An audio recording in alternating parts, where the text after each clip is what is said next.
Et salut à toutes et à tous les pilotes, j'espère que vous allez bien. Pour ma part ça va super. Aujourd'hui on se retrouve pour une toute nouvelle vidéo. On est à Villars-sous-Écaux pour l'avant-dernière épreuve du championnat de France Elite. Un grand merci une fois de plus à la fédération et à Elite Motocross de m'avoir autorisé le port de la caméra. Donc j'aurai la GoPro pour les essais chrono. Et la deuxième manche, j'avais une manche au choix, j'ai repris la deuxième manche comme à Romagné. D'ailleurs si vous n'avez pas vu la vidéo, je vous invite à aller la voir. Et là aujourd'hui, avant-dernière épreuve sur une piste de Grand Prix tout simplement. Il y a eu GP l'année dernière, il y a eu des nations ici. On a une très belle piste qui a été bien arrosée, je vois, par rapport à l'année dernière, par rapport à hier, excusez-moi. Donc ça va être bien gras les essais libres, mais ça devrait être vraiment bien, des bonnes descentes, il va y avoir des bons trous, des bonnes ornières, tout ce qu'on aime, donc ça va être parfait. On va espérer passer plus ou moins au travers des gouttes cet après-midi. Risque d'orage plus ou moins faible, donc voilà. Si on n'a pas de pluie de la journée, ça devrait être une très bonne journée.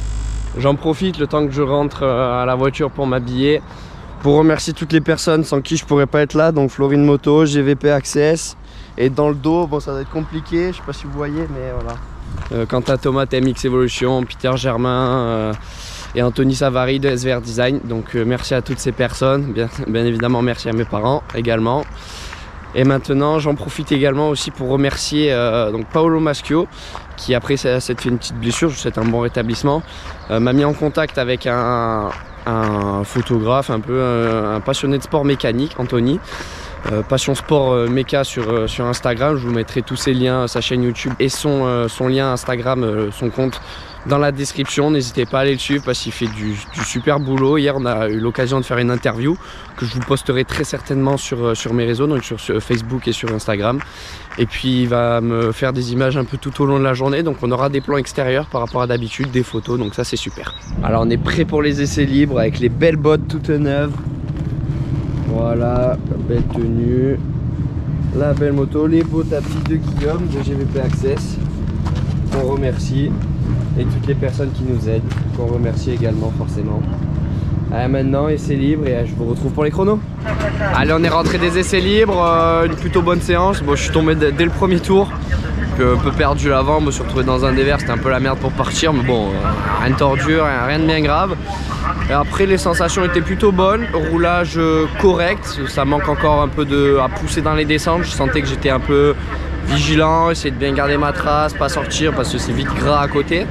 Donc voilà, on va un peu, là ça va commencer à sécher, on va commencer à pouvoir bien pousser dans les descentes, garder cette fluidité dans les virages en mettant vraiment un peu plus de watts, et on devrait faire une bonne séance chrono. Donc maintenant on attend, on regarde un peu les MX2 et après ce sera à moi.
rentre de la séance chrono. Très bonne séance, je suis très content, ça fait extrêmement longtemps que j'ai pas fait une séance comme ça. Tour après tour, j'arrive à améliorer, à trouver des solutions, à pousser plus, garder plus de vitesse. Ce que je faisais pas habituellement. Habituellement, j'ai ma trace, je garde ma trace et à chaque fois je fais les mêmes temps. Là, je gagnais seconde par seconde. Et sur la séance, je dois gagner 4 secondes alors en ayant déjà fait un bon premier tour. Donc c'est vraiment bien, je me sens super bien depuis les essais libres, j'ai de très bonnes sensations, la piste commence à être vraiment sympa, ça colle bien, ça va bien se défoncer, ça va être technique. Et c'est tout ce qu'on aime en championnat de France, donc maintenant on va regarder la manche des 125, on va manger, faire un petit tour de piste pour repérer les quelques petites traces magiques. Et puis après on va essayer de mettre du gros gaz pour les manches.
Voilà, fin de première manche, une très bonne manche, franchement top, un bon départ. Au bout, je suis pas trop mal. Dans la remontée, première remontée, je suis plutôt bien. Après, je me retrouve un peu sur l'extérieur au niveau du gros triple, le virage à droite en dévers, je suis un peu sur l'extérieur, du coup je perds un peu des positions. Derrière, bien, j'arrive à vite doubler les pilotes plus lents. Et après, au bout du deuxième tour, j'étais à la 11e position et j'ai plus quitté cette place de toute la manche. J'étais pendant longtemps, jusqu'à je pense 18-20 minutes. J'étais à 6-7 secondes de 2-3 pilotes devant qui se bataillaient. Et sur la fin, j'ai perdu une petite seconde et après je perdais 2-3 secondes autour. Et donc là j'ai lâché. Je suis content parce que je prends pas de tour de retard, donc c'est super, je reste dans le même tour que les leaders, mais un peu esselé à ma 11e place, c'est top, 10 au chrono, 11 en première manche. On va espérer que le temps se maintienne et reste comme ça, parce que ça vient de là-bas, là ça n'a pas l'air trop noir pour l'instant, mais ça peut arriver vite, donc on espère que ça reste comme ça. On va essayer de faire un encore meilleur départ, essayer d'être mieux placé dans les premiers virages, ce qui est très important, et je vais essayer de vous proposer de belles images avec de beaux dépassements.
Et voilà, fin de la deuxième manche. Je suis rentré, l'écran était fracassé. J'espère que vous avez pu voir au moins le début de course, parce que c'est là que c'était le plus intéressant. 3-4 bons premiers tours, j'arrivais à suivre de bons pilotes, donc c'était cool. Et après, petit à petit, moi j'ai maintenu mon rythme, mais ça a accéléré devant, j'ai un peu perdu. On a eu de la belle pluie sur la fin, ça commence à bien glisser, donc on a fini à temps. Mais une bonne manche, je fais 9ème il me semble, donc 11 et 9, je crois que je fais 9 de la journée. Donc un très bon week-end. Maintenant, faut tout rentrer, tout laver comme d'habitude. Mais ça en valait la peine ce week-end, vraiment du bon gros gaz, donc ça c'est super. Un énorme merci à Passion Sport Mecha, donc je vous mets tous ces liens en description, qui m'a fait les photos, les vidéos, l'interview, je vous le mettrai sur mes réseaux. Donc un grand merci à lui, ça fait extrêmement plaisir de pouvoir avoir des petits plans extérieurs et des belles photos. J'en profite une fois de plus pour remercier la fédération ainsi que Elite Motocross. Donc je vous mets pareil tout en description, leur compte Instagram, leur page Facebook, leur chaîne YouTube à 24MX Tour. Donc je les remercie énormément parce que ça fait 2 vidéos consécutives que je peux vous embarquer avec moi sur un France. Et aujourd'hui on a vraiment pu se rendre compte de la difficulté des pistes par rapport à des pistes de ligue. Là on a vu des descentes très raides et encore la GoPro écrase énormément. Mais je peux vous garantir que la piste elle faisait vraiment pas rire en deuxième manche. Des gros trous, des ornières de partout, des petites plaques glissantes avec la petite pluie à partir de la mi-manche pour bien rendre ça patinoire. Donc c'était vraiment une piste très technique, ce qui est très intéressant pour travailler physiquement et la précision. Parce qu'il fallait être vraiment précis pour pas chuter tout simplement. Donc voilà, une grosse journée, un gros week-end qui se termine. Un énorme merci à toutes les personnes qui m'aident une fois de plus, sans qui je ne pourrais pas faire ces vidéos et ces courses forcément. Et un grand merci à toutes les personnes qui me suivent. N'oubliez pas de vous abonner si vous suivez mes vidéos, si vous voulez plus de vidéos de ce genre. Je vous partagerai très certainement l'interview faite avec Passion Sport Mecha, Anthony. Je vous la posterai très certainement sur ma chaîne YouTube en plus de sur mes réseaux. Donc je pense faire une petite vidéo juste de l'interview qui sortira dans la semaine prochaine. Et moi je vous retrouve au plus vite dans une prochaine vidéo. Allez, ciao!